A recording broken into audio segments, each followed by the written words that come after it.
Will they lose? Will they lose? Will they lose? It's your main man here. Double H Harford, trying to exist, trying to stay alive, trying to be the best guy that I can be. Yes, we're going HD, HDM, and no more webcam. This is HD. Look at me. Look at this. Look at this. I am in full-on high definition, 1080, 4K, 8K viewing, man. So, guys, what do we have for the show today? So, this is about Liverpool against West Ham. West Ham versus Liverpool. If you're that's cool. And yeah, man, it's yet another game in which we will find out whether a team is going to be brave enough to defeat Liverpool. To put this into context right now, let's just open this up right now. Let's just open this up right now. So this is the Premier League table as we see right now. So the Premier League table right now, Liverpool 67 points, City 51. If Liverpool win, they will go 19 points clear. Let me repeat that for you guys one last time. If Liverpool win, they would have played 24, won 23, drawn 1, lost none, and they will go on to 70 points. No, 68. Yeah, they will go to 70 points, and they would be 16 points clear of Man City. That is what is at stake. That is what is at stake right now. I know. You look, the green screen thing is a bit dodgy, man. Because if I put the green screen thing, check this out. My thing is all. See, there's that bit at the side there, which is a bit straight. But look, I will leave it here. I need to just sort out the whole green screen thing. But actually, wait a minute. If I do this. Okay, whoa, okay, what the heck? Maybe if I move it across like this. Look at this. It's your boy H doing. Oh, no, that's even worse. Okay, no. You see, I probably have to zoom in a bit more. But it is what it is, man. But look, man, there's a few kings. But look, that's the realization that we're having right now. That is what is at stake. What is at stake is 19 points.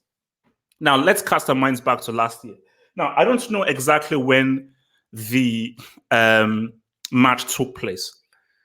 But remember last season when Liverpool should have won the league, they were clear, and they faced West Ham away from home. El Dio did his bit, but West Ham came back in the game, and it was 1-1.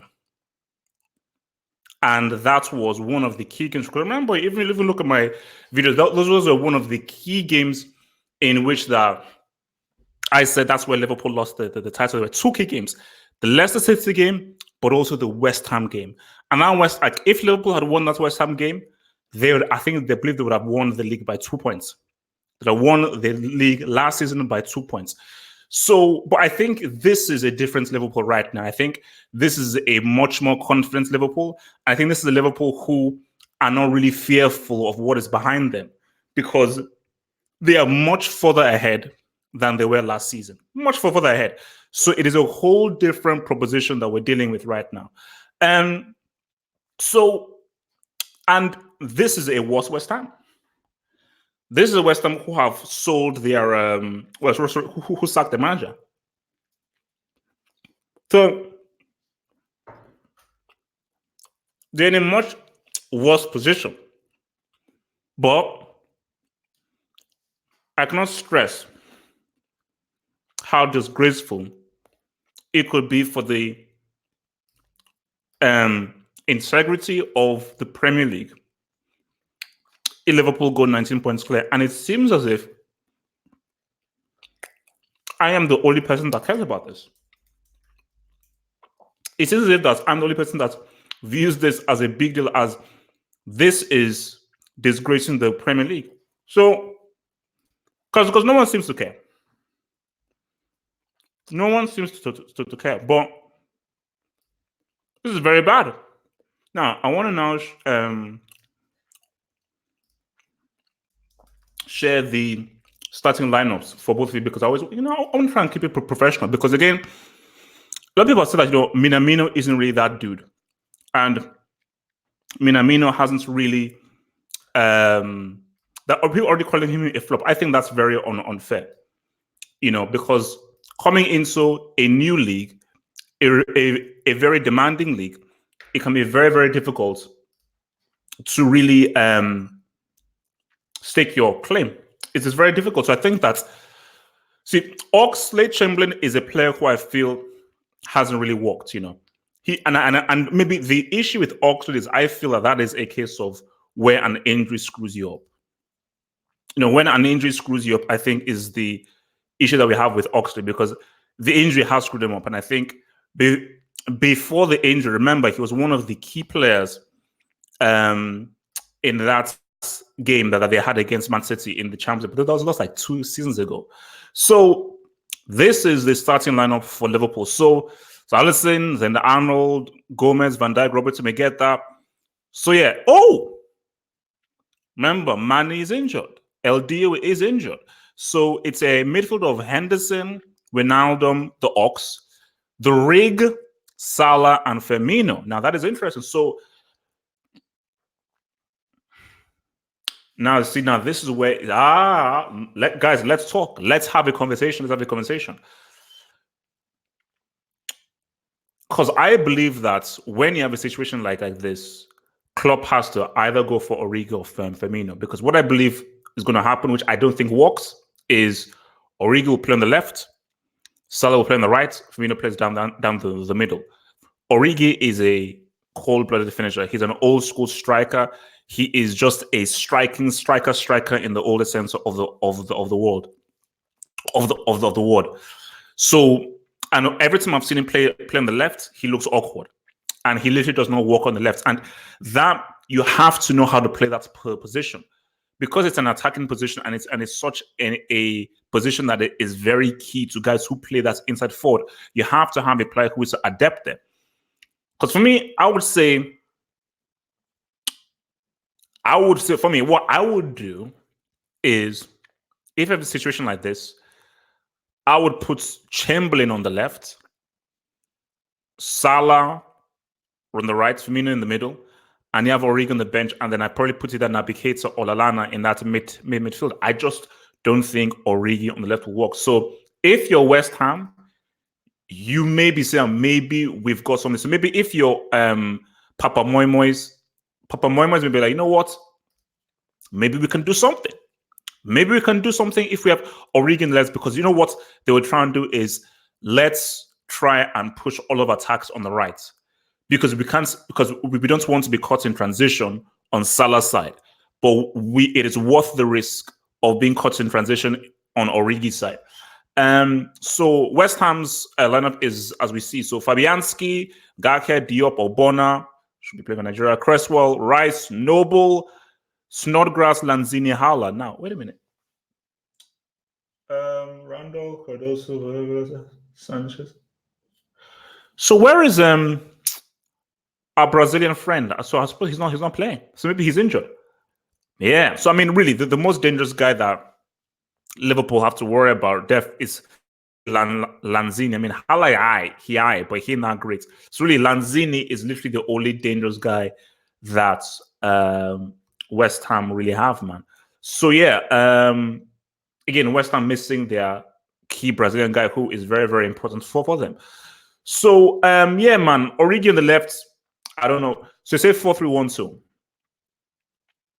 So 4-3-1-2, what's that? So who plays the attacking midfield position then, if you're saying 4-3-1-2 then? But okay, say Ox has not worked left wing. So who would you rather have on that left position, Ox or Origi? Because for me, you want to play your players in their strongest positions, you know. And for me, even if Ox may not have worked on the left, I still say that Ox can give you more on the left than Homeboy. That's just me. I believe that he can give you more on the left than Homeboy.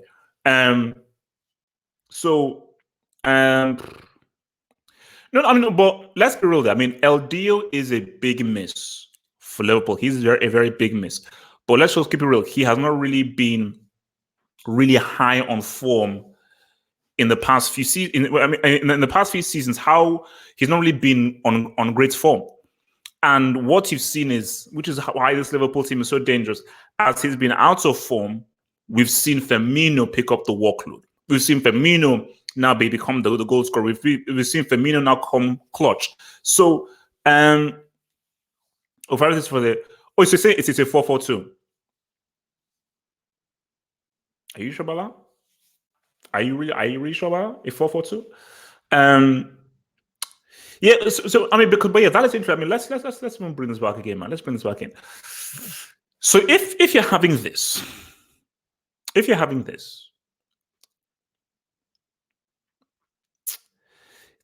a strange one. Do you know what I would be tempted to do? 4, 5, 6, 7, 4, 3, 2, 1, and have Salah and Firmino. I don't know about that one because they have to go wide. Because I was about to say you might want to go 4-3. No. Sorry, 4-3-2-1. 4-3-2-1. Salah and Firmino behind Origi, because we know that Firmino plays at number 10 position really well. And then obviously they can go wide when they have to. And it's obviously very dynamic, but you can have Firmino and Salah sort of in that little pocket.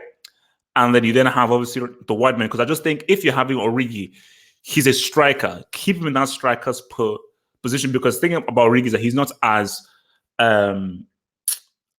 adaptable in different positions as, let's say, a Salah or Firmino. I think Salah and Firmino, you can play them in different multiple positions because their skill set is a lot wider.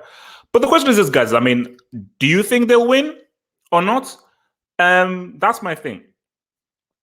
I mean, what kind of scoreline are you going for? I mean, for me, every single time I say that Liverpool are not going to win, they end up winning. So it's like I may say again that these guys are going to lose, but it's like they keep on winning. These guys keep on winning. But 1-1, maybe they 1-1, because it would be funny though if out of all the teams to beat Liverpool, it's West Ham. That would be funny. If it was all of them, it would be West Ham. Salah can work as a striker, but I don't know, man. I don't know. So I'm going to say 1-1. I'm going to say 1-1, but it will most likely like 2-0. But I do believe that El Dio not being in there and that front three, which hasn't really worked, is going to be dodgy. But even if that front three doesn't really work, you're playing against a West Ham team who are struggling. They're under better tutelage under Moyes, because Pellegrini was trash. Still, let's remind me, what's the name of the president at West Ham? I mean, why did I not remember this guy's name? Who played for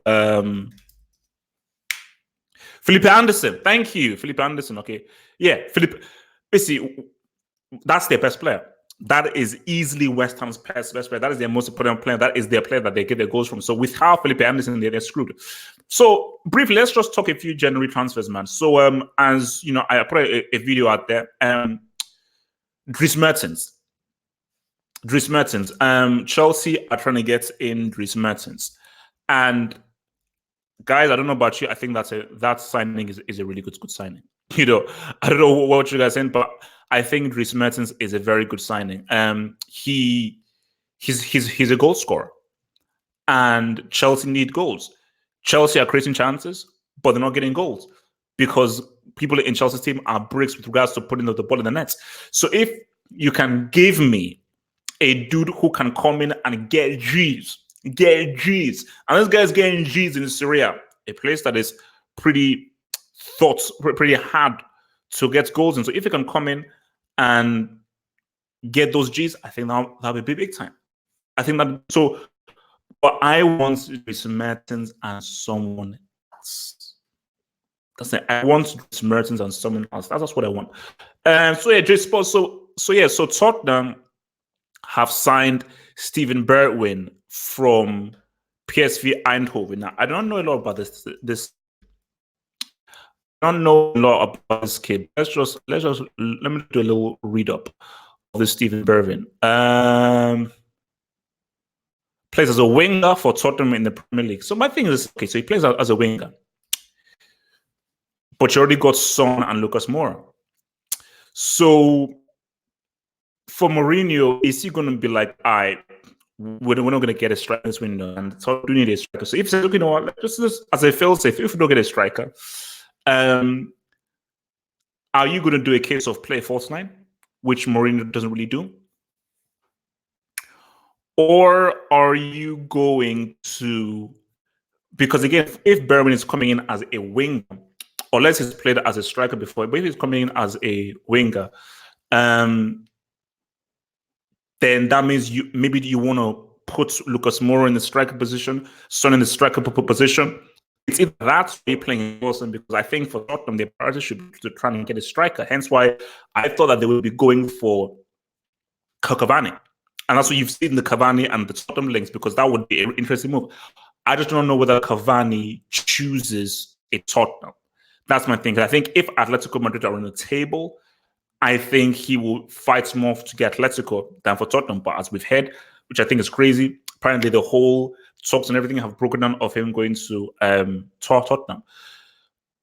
Richarlison. This is when you're desperate. And they're desperate. And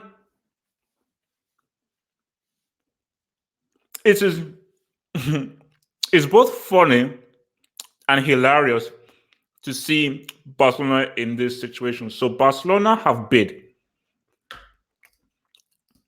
I want to know how much exactly they bid for this dude. To Richarlison, Barcelona.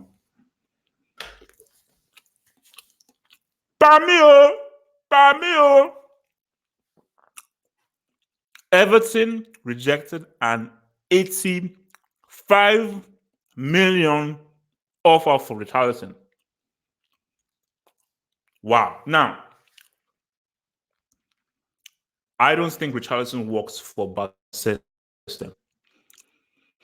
Even if I don't feel like if Rodrigo is that great a player, Rodrigo works far better.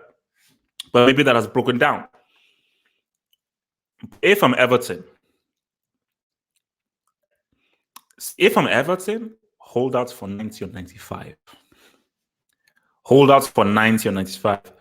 Because if you're able to sell Richarlison for 90 million, that's a steal.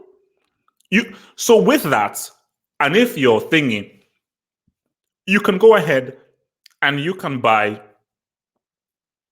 3-4 quality players. 90 million, bro, take the whole thing. You know? So your little it has to be a lie. My thing is that. Oh, so you say it's false. Okay, see. If it's a lie, call it a lie. But if it's true, I wouldn't be surprised, because guys, the fact of the matter is that Barcelona are desperate. Barcelona are desperate because they know that, especially in the last 3 games that we've seen, bro, we need a striker. So Barcelona right now is like, it's literally all hands on deck, because they know right now that we need a striker. Without a striker, we are screwed. That's what they know. So you know that without a striker, we are royally screwed. You know, so and the issue with this is that time is running out. We only have a few days until the end of the transfer window. But I'll say this right now: if Barcelona go into February and they don't have a striker, I don't know how they actually win a trophy this season. They may still do it because Messi is inhuman, but there will come a time where Messi is like, you know what, I can't do this anymore. I can't. He'll come a time where he says, I cannot do this anymore. This is too much. This is too much. He says, I can't do it anymore. Yeah, like, see, Richarlison, that buy doesn't make any sense. That buy does not. It makes no sense whatsoever if you're getting Richarlison, man. But I mean, 85 million. I mean, my gosh, man. I mean, that's a lot of money. So Man U have bought Bruno Fernandes, and my thing is this, you know, again, I've not seen much of this Bruno Fernandes guy, and you just have to keep it real. He's not necessarily a big name or a huge name. Is a Bruno Fernandes really going to lights up the world. Let's just keep it real. Is a Bruno Fernandes going to light up the world? Is a Bruno Fernandes the kind of dude who you'll be like, yeah, man, that's that guy, man. That's so. I mean, like it's. I mean, he's a good player. He's a good player and everything. But United are in such a difficult, tough position right now. They're in such a difficult, tough position right now that they need a star. They need a true star. They need the kind of individual that can come and just motivate the entire team. Hence why they need a. But the issue is for those guys who were trying to now rob Edward in his own home is you can't blame these guys. United right now in 2020 is simply not an attractive option for many players. That's just yeah. You have to keep it a stack. He's simply not. It's simply not an attractive position proposition for a lot of players, man. So I mean, it's not like if United are not trying, but you you can't force a guy to sign for you. You can't extort him. You can just say, okay, we're gonna offer you this wage bill, all kind of stuff. But I'm like, okay, no, I'm sorry, I'm not gonna do it. So there's no point in really putting a lot of hate there. I mean, look, you see, that's the thing. If United had gotten Cavani, that is a massive statement. That is a massive statement. I mean, like if they had bought Cavani, that would have been a very, very huge statement of intent. Like, you know what, we're now real right now. Like, we really are ready to really say something. We're really ready to say something, man.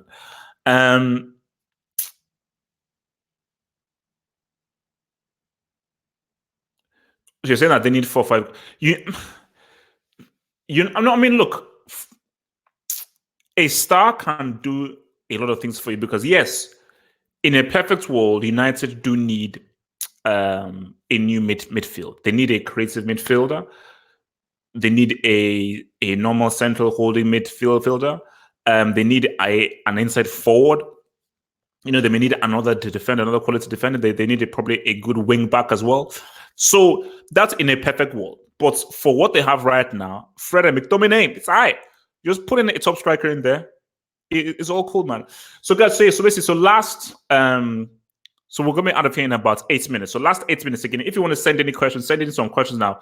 8 minutes, and then I'm gonna be out of here to prepare for the game.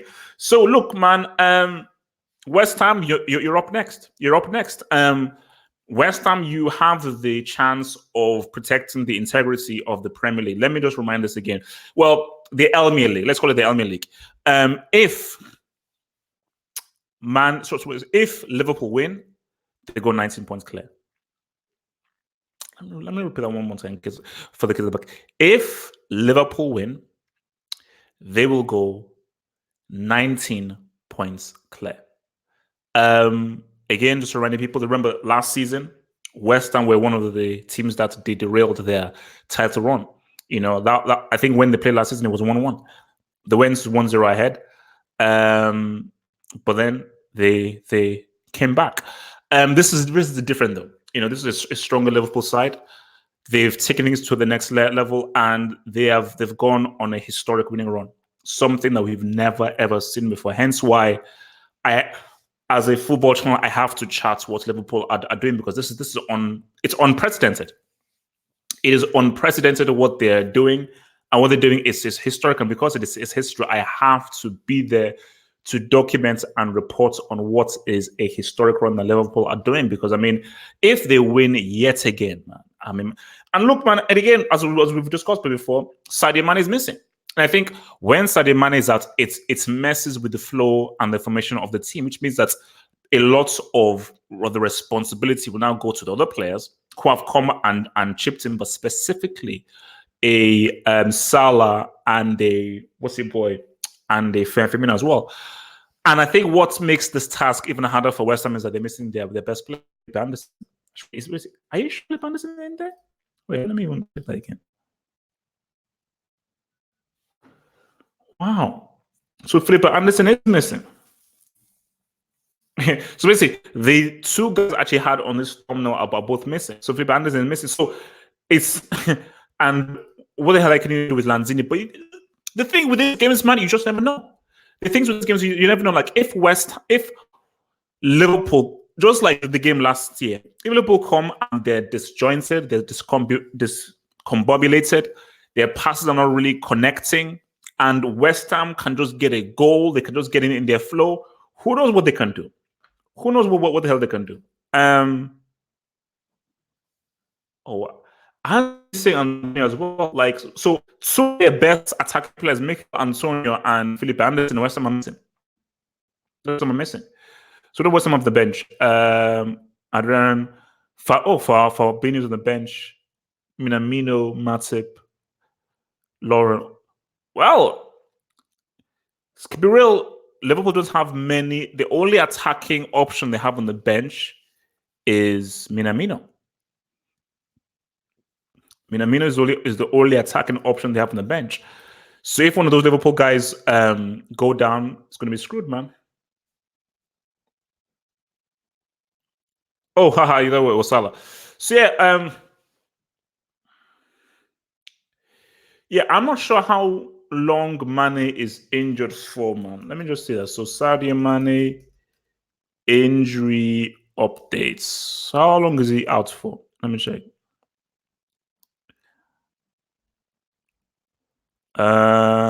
Fitness latest. Let's see.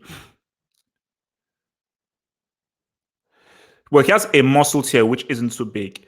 Probably will not be involved for West Ham, probably not for Southampton after that. So yeah, so basically he won't be. He's not going to be around for today's game and the Southampton game, but beyond then he should be fine. He'll be fine because I think he's going to be needed though. He's going to be needed. So I think he's going to miss the 2 games. So you know what I'm saying? I'm saying 1-1. I'm saying West Ham hold it down 1-1. You know, I know every time I've bet against Liverpool winning, they've gone ahead and won, but I'm saying 1-1.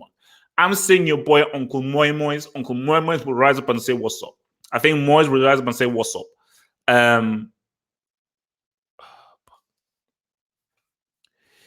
But yeah, and that's another question. I mean, will they go on unbeaten? You know, I told you Wenger's relevancy in football is all dependent on whether Liverpool go unbeaten or not. I don't mean to be rude. I don't mean to be disrespectful.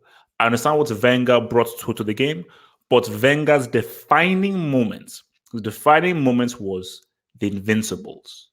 And that is why to this day, they deserve the name the Invincibles, the only team in Premier League history to go through an entire season unbeaten.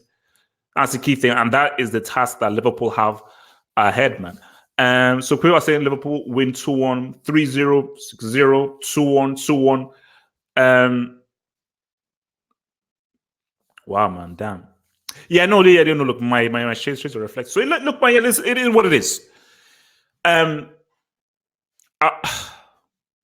Every time you look at that Premier League table, it's crazy, man. But for me, I just don't see how West Ham win the game. The best that West Ham can hope for is a draw. The best thing that we can hope for is a draw. And what West Ham can hope, but the issue is that even if I feel that this may be a disjointed Liverpool performance because of your boy, what's his name? Because of your boy Origi on the left, how many times have we seen Liverpool be disjointed and still come up winning? So final minutes here. So basically, so what's going to happen is, so remember, we will go live. We will go live for the post-match after the game. Post-match, we'll go live after the game, whatever happens. And who knows, it may be Liverpool taking an L, or it could be a draw. I mean, if it's a win, oh my gosh. Yeah, look, man, I will shine brightly, man. I will shine brightly. So yeah, look, man, we're going to be out of here in about 30 seconds. 30 seconds, we're going to be out of here. So my final score, 1-1. I believe Liverpool will take the lead. Then West Ham will equalize. The Liverpool will come close to scoring. And it will remain 1-1. But let me before I leave, if Liverpool win this game, and we look at that table and it says Liverpool are 19 points clear. I don't know about you guys, But I just feel and believe that it would be the right time to cease all services of the Premier League, because there'll be no point in going on. Guys, I'll see you on the other side. Peace out. Peace.